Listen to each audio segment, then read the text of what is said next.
Hello friends, నేను మీ Shravani. Welcome back to our channel.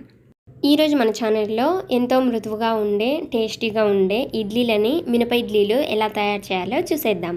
ఇక నేను మినుముల్ని ఒక చిన్న గ్లాస్ తీసుకొని ఒక 5 అవర్స్ దాకా నానబెట్టుకుంటున్నానండి. అదేవిధంగా ఒక 2 గ్లాస్ దాకా ఇడ్లీ రవ్వ తీసుకోవాలి. 2 గ్లాస్ ఇడ్లీ రవ్వ తీసుకుంటే 1 గ్లాస్ దాకా మినుములు తీసుకోవాలి. కరెక్ట్గా ఇడ్లీలు మనకు స్పాంజీగా వస్తాయి. ఇడ్లీ రవ్వ కూడా మంచిగా కడిగి ఇలాగ నానబెట్టాలి. ఒక 2 అవర్స్ నానితే చాలండి. చూడండి, ఇక్కడ 2 అవర్స్ ఇడ్లీ రవ్వ నానిన తర్వాత ఇలా ఉంటుంది. ఇలా ఉన్న తర్వాత నీళ్ళన్నీ వంపేసి ఇడ్లీ రవ్వని పక్కకు తీసుకోవాలి.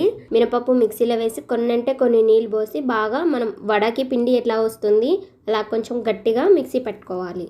ఇప్పుడు ఈ పిండిని తీసుకుపోయి మనం వంపేసుకున్నాం కదా ఇడ్లీ రవ్వలో, అందులో వేసి రవ్వ మొత్తం బాగా పిండిలో కలిసేలాగా బాగా కలపాలి.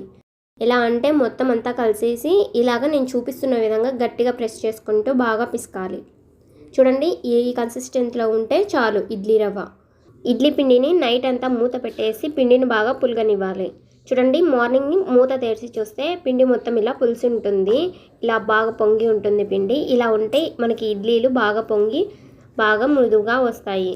ఇప్పుడు వాటర్ వేసి మనం మిక్సీ పట్టేటప్పుడు పిండి ఏ కన్సిస్టెన్సీలో ఉందో ఆ కన్సిస్టెన్సీ వచ్చే వరకు బాగా కలిపెట్టుకోవాలి. ఇప్పుడు ఇందులోకి రుచికి సరిపడ్డ ఉప్పు, సోడా పొడి వేసి మొత్తం అంతా పిండిలో కలిసేలాగా బాగా కలపాలి.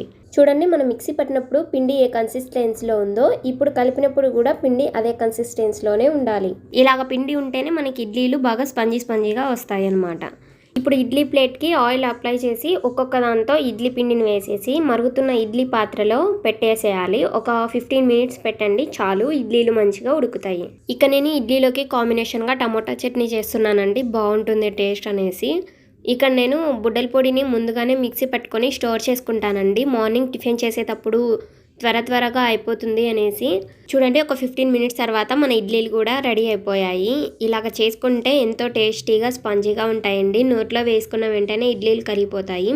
ఇప్పుడు ప్లేట్లోకి వేసుకొని అందులో కాంబినేషన్గా టమాటా చట్నీ వేసుకొని తింటే చాలా బాగుంటాయండి. ఈ కొలతలతో ఒకసారి మీరు కూడా ట్రై చేయండి, పర్ఫెక్ట్గా కుదురుతుంది ఇడ్లీలు. సరే ఫ్రెండ్స్, మరి ఈ వీడియో నచ్చితే లైక్ చేయండి. అలాగే మీరు కూడా మీ ఇంట్లో ట్రై చేసి ఎలా వచ్చిందో కామెంట్ బాక్స్లో కామెంట్ చేయండి ప్లీజ్ ఫ్రెండ్స్. అలాగే మన భోజనశాల ఛానల్ని సబ్స్క్రైబ్ చేయండి. సరే ఫ్రెండ్స్, మరి ఇంకొక వీడియోలో మీట్ అవుదాం. Bye bye. Thanks for watching.